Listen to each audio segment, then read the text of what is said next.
Well, the seasons are over, but we have your Conference League and Champions League winners, and then there's some big news going on with a certain red team. This is going to be short and sweet on this episode 139 of the No Business Soccer Podcast News. Kick us off. Let's dig in.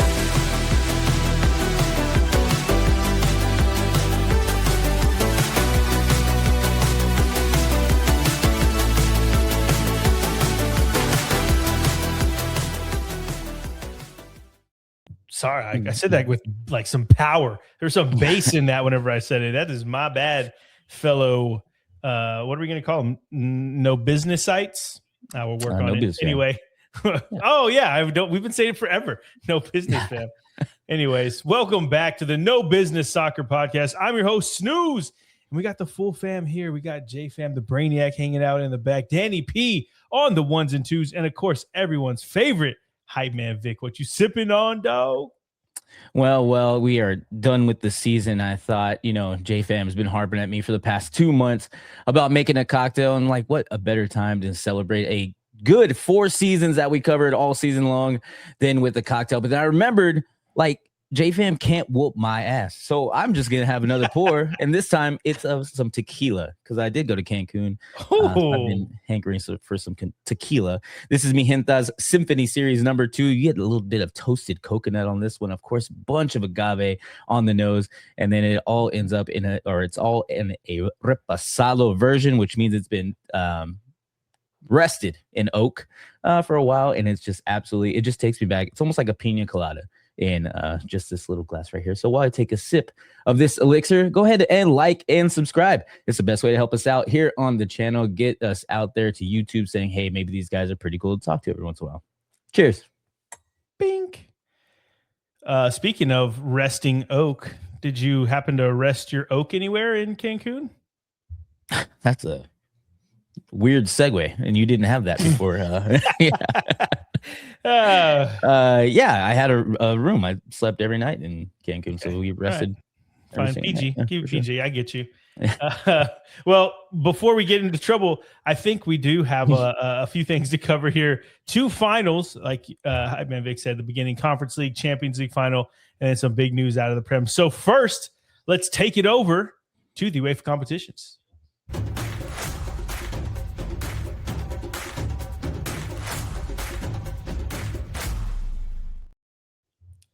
And as you recall, we had Aston Villa taking on Freiburg in the Europa League final, which Aston Villa took home as they are the first of the 3 finals to finish in Premier League hands.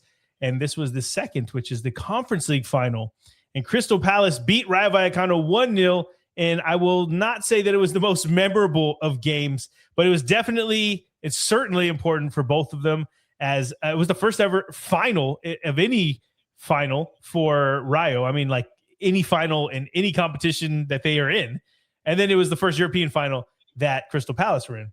And if you hadn't seen it, Jean-Philippe Mateta, who was once excommunicated, nobody wanted him. He said he was leaving and they didn't want him anymore. He comes up and he scores the only goal of the game. The winner, of course, in the 50th minute. And it was enough to get the job done for Palace. And even with less of the possession, less of the ball, Palace just felt like the better side. It was 1-0 going in. Well, they won the game 1-0, but going into the latter part of the second half, it never really felt like a big chance that Rayo was going to be able to score. They were taking pot shots from outside the box, and they came close maybe once, but it just felt pretty comfortable for the Premier League side, which is kind of why everything about this, starting from last summer, said that Crystal Palace would be favorites. And now Oliver Glasner disputed that because he said, how could you be the favorite for a competition whenever your team has never been in Europe before? And that's fair. But then you see the final, and that is also fair because your team is, light years ahead of Rayo as far as the talent goes because of the money and the Premier League. The lights are shining brighter there. So yeah, of course, there's going to be reasons, even if your team doesn't have the European experience, why they might be able to win this final, and then they go on and do it. So not a lot for him to complain about there, but the whole occasion, everything super important for Rayo, their fans. everybody, they always are showing out for that team, and this team is so unique. And we'll have to do during the summer a short for just kind of detailing the uniqueness about this club in Madrid. Really cool stuff for them. The problem is they didn't make it into Europe, Vic. So they got like 8th place, I believe, which is just outside. So in order for them to even get a chance at getting another European trophy or getting their first European trophy, getting back to another European final, they'll have to wait till next season. So, well, no, they'll have to wait till the following season if they finish in there. That's why it was fun to see them this time around. But man, what a year for Crystal Palace, Vic, because they went from winning no trophies in their history to winning the FA Cup, the Community Shield, and the Conference League all in consecutive seasons. That is incredible stuff. I mean, all of it leads me to question why, Vic, Oliver Glasner decided he was leaving now. And I think maybe because they've tapped out. He doesn't think they can take him any further. But, man, kind of seems like he's leaving at the wrong point. What do you think? Yeah, I don't know. I actually wasn't able to watch much of this game. I don't know why. It was the day after I came back from Cancun. But I mean, that was also a busy day. But I did look at the just the stats. Crystal Palace had 2 shots on goal. Rayo had 1 shot on goal. So it wasn't exactly a firefight. Yeah, it was not a fun game. Yeah, maybe you're right. Maybe it's just, I've won all these trophies. It's kind of like, I think I'm done right here. Or maybe he's expecting to get signed by a big, better team or something like that. He's proven a little bit of worth and trying to get, his name out there a little bit more. Who knows? I have no idea. Well, I would say that he'd be a coaching opportunity for some of the bigger clubs in the Prem, but there aren't any at the top of the table right now that are open. No jobs.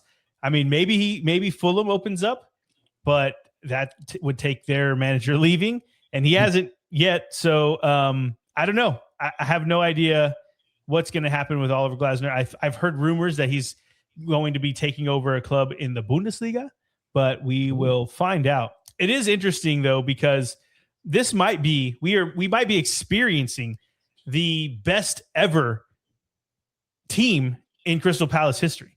I mean, we have statistically, because they've never won a title and they've won 3, but I just mean in general, you think about the heydays of like teams that are really good in the 50s or 60s. That is Palace right now. They are that good. They are that team, and they're delivering everything that these fans have ever wanted. And then I don't know if it's going to stop. I don't want to say that the next coach isn't going to be as good as Glasner, but he's definitely not going to be able to just kind of pass that over and continue this run. I mean, there's definitely bound to be growing pains, but it's just interesting to see where they will be next season and who the coach is that they're going to bring in. Looks like there's going to be a few players that are leaving as well. All good stuff that we're going to be talking about this summer. But for now, they can celebrate their Conference League final. How about that? We'll give them that at least. Congrats. Congrats. Yeah. Congrats to Palace. Do you have some applause? Some cheers? Oh, yeah. Oh no. Nah. There we go. All right. I think the last few sound effects that we played, I don't know if it's been on the actual podcast. So let us know in the comments down below if you heard that applause.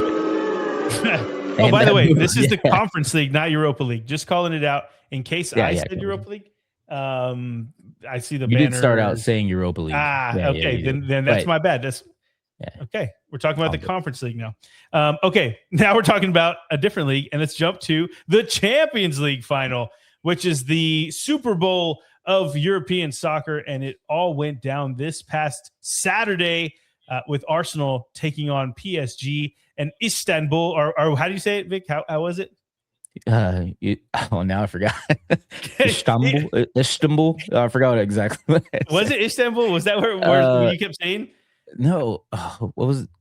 Oh, that's what it was. Istanbul. Budapest. Budapest. For some reason, Vic knows 0 people from this city, but yet he says that the correct way to say it is Budapest. So if you're from there, that's just what they call it. So of course, we're not from there, so we wouldn't know. But he knows. So Budapest, yes, not Istanbul, Budapest. Okay, well, we got to jump to the game. We can't just talk about the name of the city. So I think we could probably jump straight to the second half, but we're going to talk about it because going into the game, I think we all as in a collective no business soccer podcast here, felt that it was going to be pretty one-sided.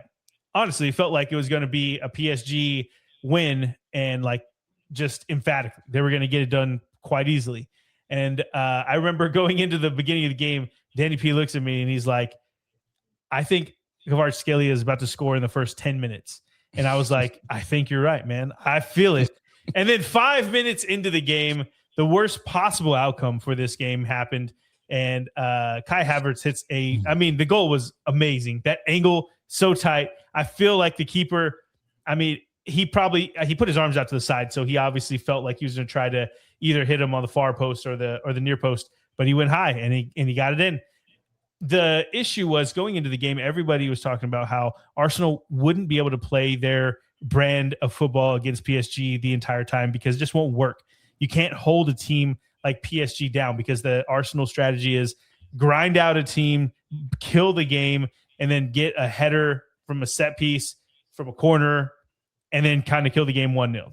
That's how their plan has gone the entire season. That's how they won the damn Prem. But you can't do that against PSG because they're just so good. And Vic, the worst possible thing happened when they go 1-0 because what happened, Vic? Tell me. Well, just tell everybody.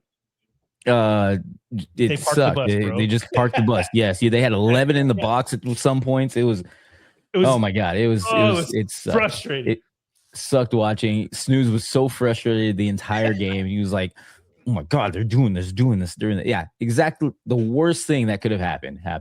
And everyone was feeling it. Everyone was feeling it around there. You got to think that going into the game, PSG probably felt like they would definitely that they wouldn't be down early. Arsenal definitely didn't think they'd be up that early. And so, of course, as soon as that goal goes in, they're like, holy shit. Like, we just need to protect this. We need to put everybody back and make sure that we keep PSG out. And to their credit, they killed the game off in the first half, at least, very, very well.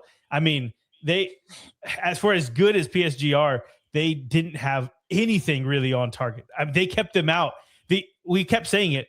The entire midfield was completely crowded. The middle of the box, like they were giving them not Havica Kvaratskhelia on the left side, but on the right side of the pitch, they were just like, "Go ahead. We have massive center backs that are just going to head anything out that you try to cross in. So go ahead." And time after time, it was just.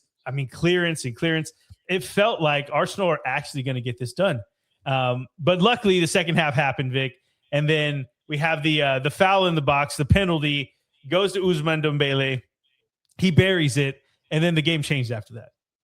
Mm-hmm. Yeah, and it was good to see. Everybody had a big sigh of relief that PSG scored and at least tied it up. It was like, okay, I don't think nobody thought Arsenal was going to score again. They're like, oh, at least we're going to extra time, which we didn't think. But I was like, PSG can put the pedal to the metal and just see what they can get, knock loose from that Arsenal defense and see what they can get in the back of the net.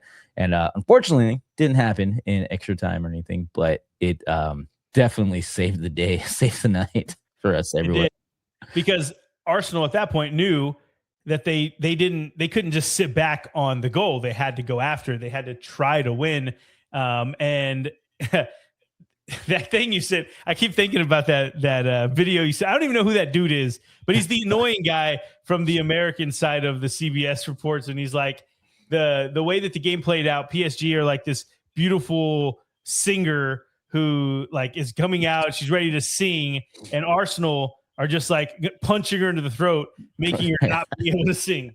And it's pretty much exactly how it happened because you're waiting for this beautiful voice. You're waiting for this beautiful thing to happen. And then your opponent just punches you in the throat so that you can't do it and that they can sing better than you and win the singing competition. That's what it was like. And it sucked for a while, but luckily, football won. They were saying that football won. Yes. Today. Football won. That's what it was. That's what he said at the end. And I agree with that. I will say that the way you look at it is if this was your team, would you really care how they won if they won the Champions League? Like I wouldn't give a damn if it was. Spurs played one of the worst games I've ever seen against United last season and won a trophy, and I didn't care. It's kind of how it it works, and especially at the highest high. There's not a higher level in club football than the Champions League final. And so, yeah, do whatever you can to win it. But man, we were all prepared to see a game like PSG against Bayern, and it just didn't happen that way. But in the end, it went to penalties, as you said. And I will say that with the dominance that Arsenal had as far as the first half, dominance relevant, they had like 20% possession. But as far as defensively dominant in the box, making sure things were going through, the second half when they had to open up a bit more, Vitinha had multiple shots that came close from outside, long range shots. But either way, I want to say, wasn't it like the very last second of the stoppage time before it went into extra time? Barcola hit the post.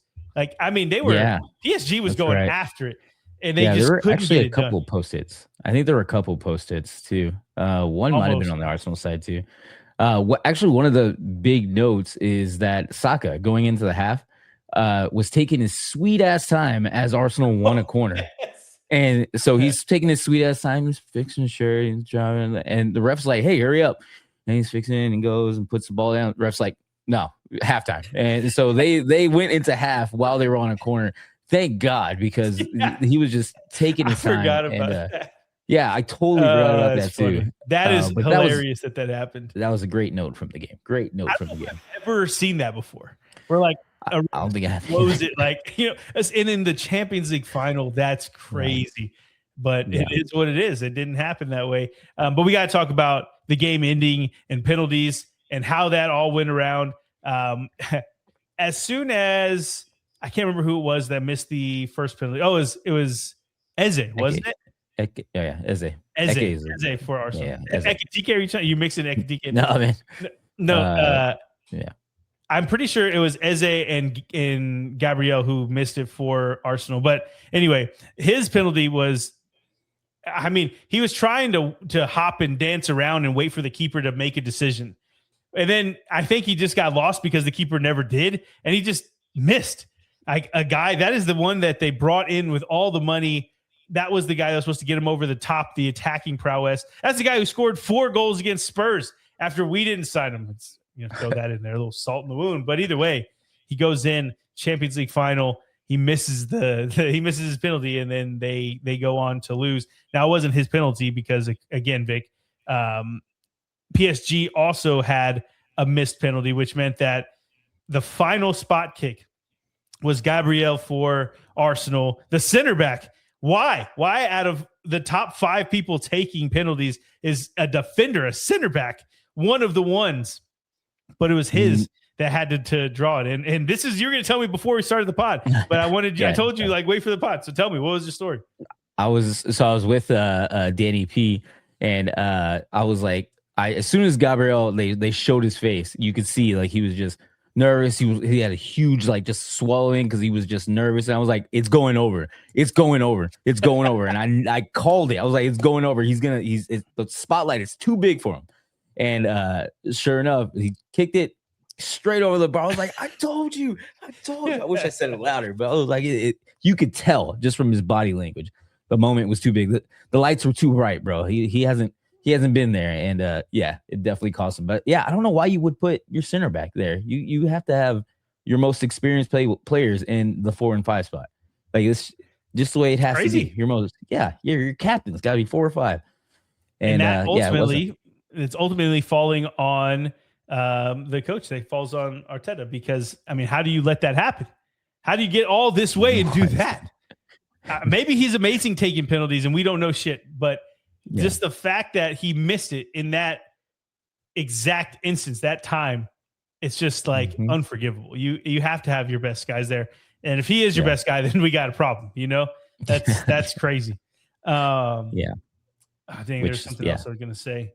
I can't remember right now, but either way, looking at the way that the game unfolded, it ended up being justice, in my opinion, because of the way that Arsenal played that first half. They didn't play the second half that way. They couldn't.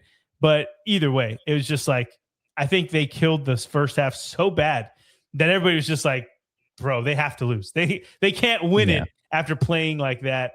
And justice was served. I was going to mention that I had to leave right as extra time was starting family stuff. I was like, hey, don't take this in extra time. Just win it, PSG. And they hit the bar twice, and I had to leave, and I didn't get to watch extra time. But luckily, when it depends. And as I was combing my daughter's hair, the tangles out of her hair from a fresh shower, I got to watch the game on the on my phone right here on the side. So what I was going to ask you is, how crazy was it as they were taking penalties? Oh. Like, was everybody standing up? Everybody just like, oh man, I wish. I was there. People were going crazy. This because we had that Arsenal table right. We went to Jack and Ginger's, by the way. Yeah, we didn't tell everybody. yeah. But we had that Arsenal table right under the TVs, and to the left of them was a PSG fan. So they were just going back and forth on things, and the people behind us were also just going crazy. But as soon as that Gabriel missed, everybody was, oh, let's go. Everyone was so happy. It was Arsenal we fans were all just happy. filed out. I would have loved to be there for that part, but it was nice. wasn't meant to be. But either way, that's how the Champions League final ended, and ultimately we see back-to-back Champions League victories for PSG, which makes them only the second team in the Champions League era to do that. Vic, Real Madrid are the only team to do it, and that team won 3 in a row. They won back-to-back-to-back, and now PSG are on the cusp of doing something. I mean, they already have made history by doing this, but even greater, even rarer than what they just accomplished by going back-to-back-to-back.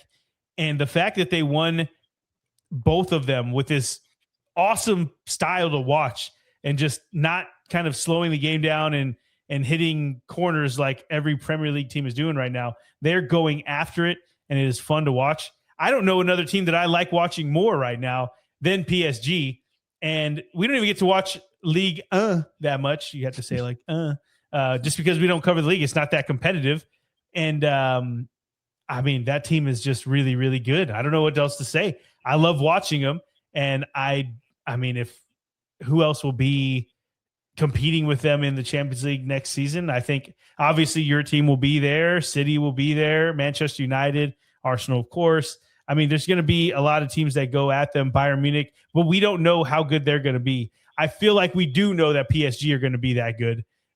Probably Bayern as well. There's just so many questions, man. I think that they will probably be the favorites whenever the betting starts after the World Cup. I'm pretty sure they're going to be the heavy favorites to win it, and that would be back to back to back, which would be crazy. Mm-hmm. So only Zinedine Zidane did that with Real Madrid, Vic. Crazy stuff. Hey. Anything else? No, I think we've fed this horse. Right, feed the horse. We feed the fed horse. Yes, we fed the feted horse. We're PETA approved here. Okay, we don't say beat a dead horse. We fed. We're not feeding a fed horse. There you go. God, that's so hard to say. Anyway, you're feeding 2 birds with 1 scone. Okay, and other approved messages. Okay. But we got to talk about the big news that's going on in the Prem. So let's go to England. Let's go to the Prem.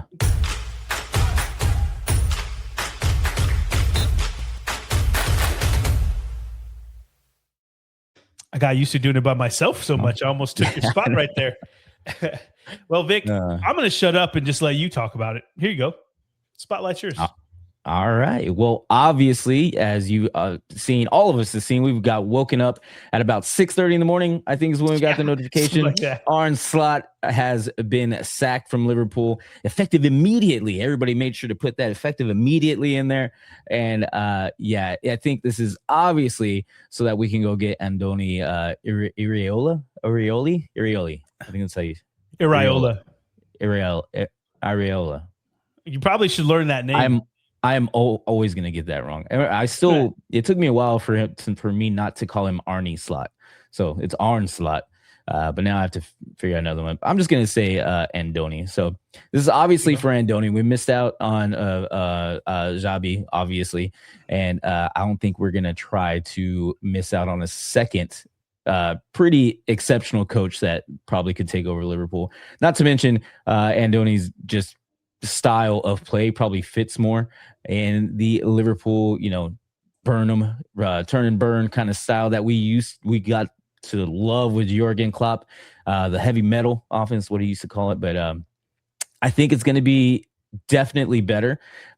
You read things from Liverpool, like just insiders everywhere, that Slot had lost the coaching room. He lost the locker room. He lost all kinds of stuff. And even the fans, because I was calling for it too. I was like, hey, I don't know why Slot's here. Then I don't know. We spent all this money. We haven't seen our return on investment. It doesn't seem like he's really motivating the squad anywhere. I think Virgil was like the biggest leader in the roster on the whole Liverpool team, in the training room, outside the training room, on the training staff, everywhere. So what was Slot doing? What was he, making all these signings for? What was he doing? And I think a lot of people felt that.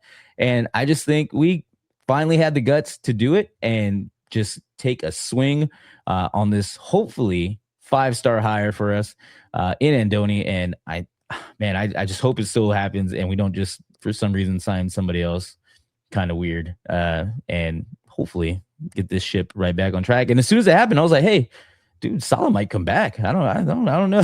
Because I was like, he could come back. I think we would like him there. So this I saw like minutes later after that they were signing him, but nothing official, right? Nothing from Liverpool yet. So okay, no, so it's expected, but not official yet. So yeah, I mean, I've seen everybody's been saying that he's already been talked to. I mean, I see a lot of different rumors, and I'm usually pretty good on that. On the Twitter space, you try to see a lot of different places or a lot of different feeds saying the same thing.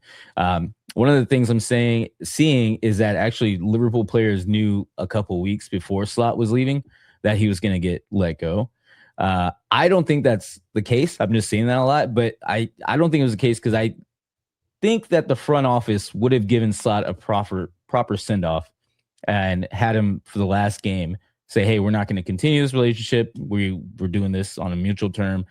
So this is Slot's last game, and he's going to, have a proper send-off at Anfield where he can wave to the fans, because the fans don't hate him. Like, we don't hate him. He brought us a Premier League championship, got us into the Champions League, and we're not like Tottenham. You know what I mean? We're not like fighting for relegation or anything like that. So, it's not a hate relationship.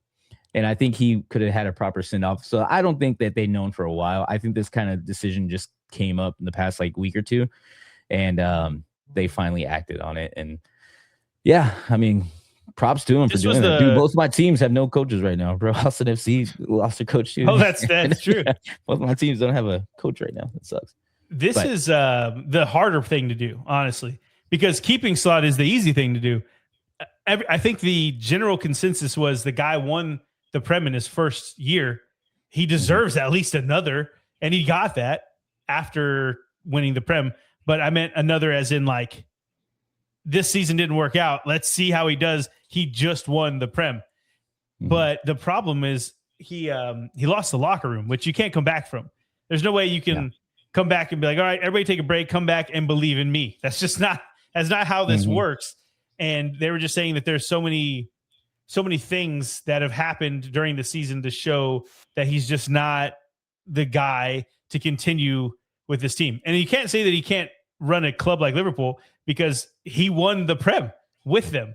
I think Klopp won it once. He won it once. Like, you know what I mean? He's done exactly what Klopp did as far as winning the league as well. Now, you're right. And I would just like to call out, I said that, and you told me that's not true. So you're right. Yeah. But my point at the time was, hey, let's see what he does with his team, where he brings people in, and let's see what happens whenever he gets to run the team on his own. And then, I mean, you saw what happened. The problem was, though, there were so many factors. Like, you had Salah mutiny. I mean, he fell off. First off, he wasn't the player he was last season, where he was absolutely tearing up every freaking league he was in. But he wasn't great. And then he goes in and starts he's leaving. He said that, but he's also on his way out talking shit about Slot, saying like, hey, this club needs to be playing a certain way, and we're not doing that for you this year, and blah, blah, blah. It's just like, dude, what is happening? All the players were liking that post, meaning, I mean, of course, how childish is it? I was like, oh, they like that post. That means it is what it is, though. In 2026, Yeah. And so, anyways, that came up time after time again. How it's just like the team was not behind him, and you can't come back from that. And so, anyways, like I was mentioning, this was the harder thing to do because it was easy to stick with the guy who won the Prem just 2 seasons ago and say, give him a chance. But they saw an opportunity that they couldn't waste. They haven't announced yet, but Iraola is one of the hottest prospects in the coaching market, specifically in the Prem too, because it was rumored that he was going to go back to Athletic Bilbao, and that's not happening. And so, I mean, it's happening for a couple of reasons, but also if that was leaked that he wasn't going there and then it became an option for Liverpool, I can see that they decided, well, as much as we like Slot, we got to be brave and take the guy that we think is going to take us into the future because he has done amazing stuff. One of the things I was listening to prior to him being rumored and very likely to be the Liverpool manager, I was listening to a podcast about him, and he came from Rayo Vallecano straight to Bournemouth, and I mean, you've seen what he's done. They were in the relegation battle when he came over. He got them, saved them. Then the next 2 seasons brought him up and up, and now they were on the cusp of getting into the Champions League in the top 6 of the Prem for a Cherries team that's not one of the biggest in the league. They're not one of the biggest as far as the money they bring in and the players they bring in. They just have a solid foundation, solid recruitment, and then, of course, Iraola, who is world-class as far as his tactics go. And I'm not the guy to sit here and talk about what those tactics are. It's just what his what's the word I'm looking for? It's what coaches talk about. What people say about what he brings to the table is just that his new way of thinking, his new tactical way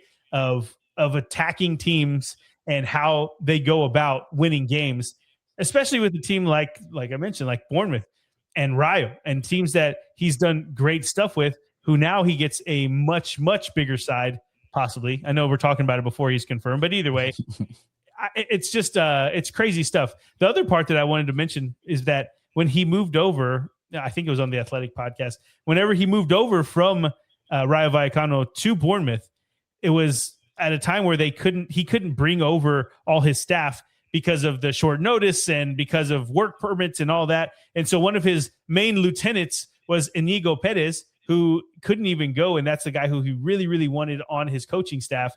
And that guy is now coaching at Rayo Vallecano because he couldn't go with them to Bournemouth. And you see what's going on with Rayo. So my point is, these guys over there, they know what they're doing. And he has this type of team around him that has allowed him to do this and get this move.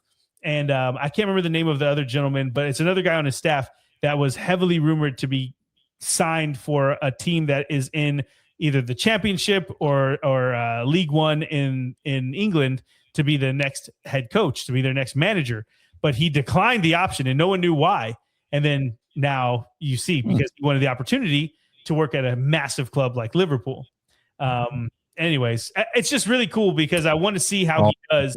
And going from Bournemouth to Liverpool would be, I mean, it's a risk, but I think that they're willing to take. Yeah, it's all making sense. The pieces are all falling together into place. And they just need to announce it. I hope they do it. I mean, if it does happen, I hope they do it before the World Cup, so that it's going to be like another freaking 60 days or 30 days before they get that announcement. So I hope they do it. I mean, I've seen a lot of stuff like on Twitter, like he's already has like a list of 7 transfers that he wants to bring to Liverpool and all kinds of stuff. So I mean, I can't imagine it being anybody else. But we will see. We'll find out. Coming up around the corner. Okay, look at that. And just a little note also, a certain coach from a light blue team is no longer coaching a light blue team, and there is a Verde and black team that needs a coach. Let's do it. Let's see if we can get pep to Austin FC. What do you think? I think we'll like that, right? It just needs a little pep talk. Hey, there you go. Finger guns. Okay. DJ, play our music. Vic, take us home. Well, everyone, thank you for taking some time out of your morning, your afternoon, or your evening to talk with your boys here at the No Business Soccer Podcast about some European football. Again, be sure to like and subscribe on all of our social medias. Everything is at No Business Soccer Podcast, except for TikTok, except for Twitter. That is at No Biz Sock Pod, because those names were way too damn long. I think we have another World Cup kind of preview episode that might be coming out. I don't know exactly when that'd be, but yeah, it should be. We will talk to you all very soon. Peace. Peace. You're going to break your camera.